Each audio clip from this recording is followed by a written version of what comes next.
Very early in the morning, the rooster sends out his call, and the chickens begin to wake.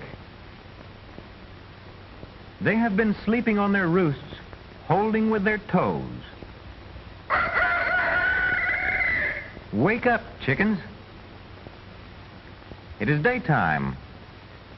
The chickens jump and fly from their roosts. First the rooster, and then the hens. They are white leghorn chickens, wide awake now, and waiting for breakfast. Here comes Farmer Brown, bringing grain for the chickens. He opens the door and scatters the grain about.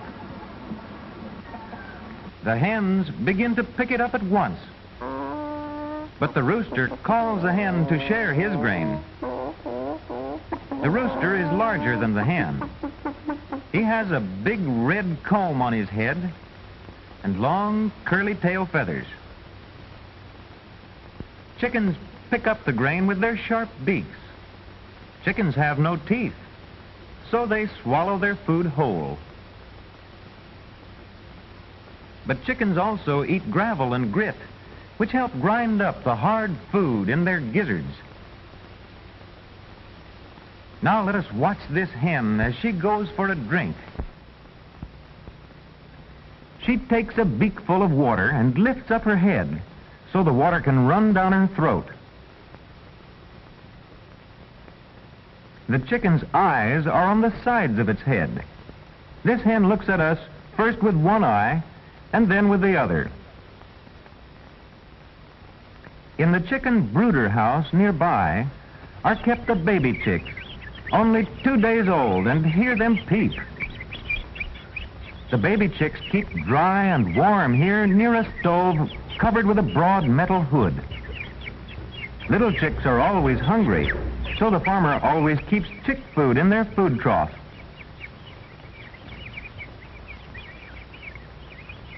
Shall we see where little chicks come from?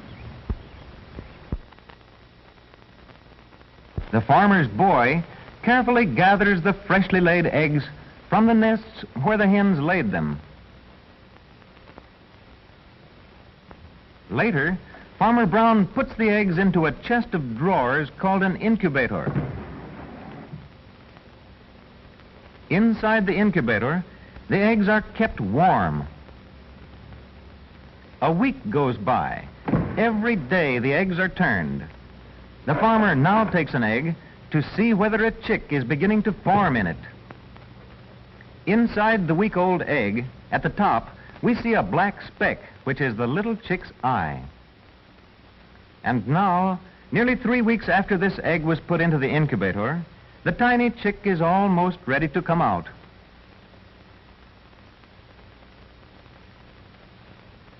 The chick begins pecking a hole through the shell with its sharp beak. Now the shell is well broken and the baby chick rests. The shell is almost ready to break apart. Another rest before breaking through. See the beak the chick uses in pecking its way out. Nearly out at last, but still very weak.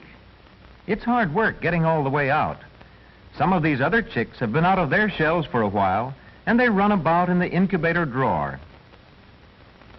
This chick took all day to peck its way out of the shell. A day more in the warm incubator for the chicks to dry out, and Farmer Brown is ready to take them across to the brooder house.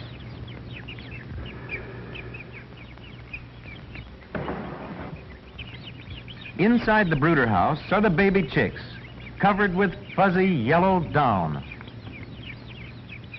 These chicks are a week old. White wing feathers are growing in place of the down. And these have been out of the eggs for 2 weeks. Their tail feathers are growing too. 2 months old chickens and almost grown up. Some farmers let a hen sit on eggs until they hatch into chicks. Mother hen keeps her baby chicks warm. Out from under mother's wing.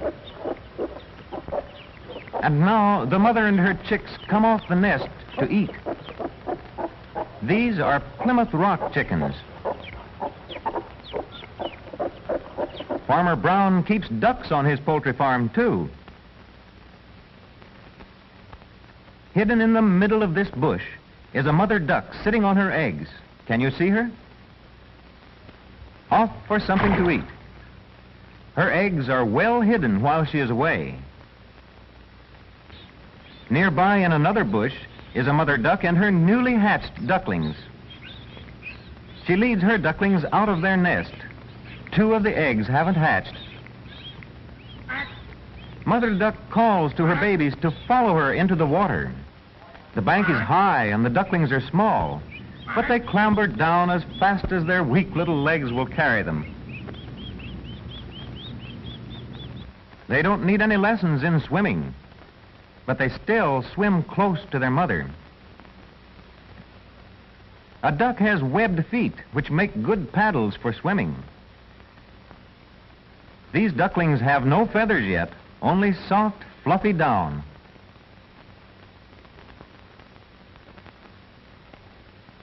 Mother duck scoops up food from the water in her broad, flat bill.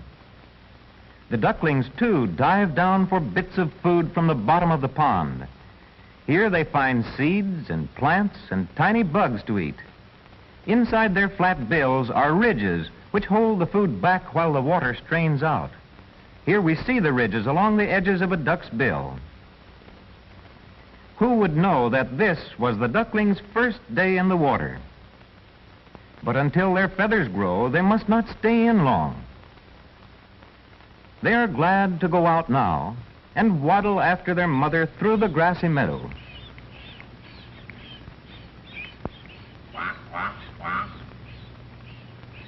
This duckling will get lost, but he hears his mother call and runs to catch up with her. Now for a feast. After Mother Duck makes sure all her babies are here, she scoops up the grain with her broad bill, although it's better for feeding in water. Her webbed feet, too, are better for swimming than for walking. Time for Mother Duck and her ducklings to waddle back to their nest. So, following closely behind their mother, they go back to their well-hidden nest in the bush again. On another nest in Farmer Brown's barn is a family of geese. Father Gander has been watching over them ever since they first hatched. Now for something to eat. Baby goslings are bigger than ducklings and baby chicks. These goslings are 2 weeks old, and they know their way about. Over the garden path they go to the green meadow. Father Gander and Mother Goose watch as the goslings have their dinner. They peck the fresh green blades of grass. Although already 2 weeks old, the gosling's feathers have not yet begun to grow. Geese have longer necks than ducks. The gander hears something. He hears a turkey gobbler who flew over the fence of the turkey yard. Only a small flock of turkey cocks and hens are kept on this farm. The turkey cock guards over his hens well.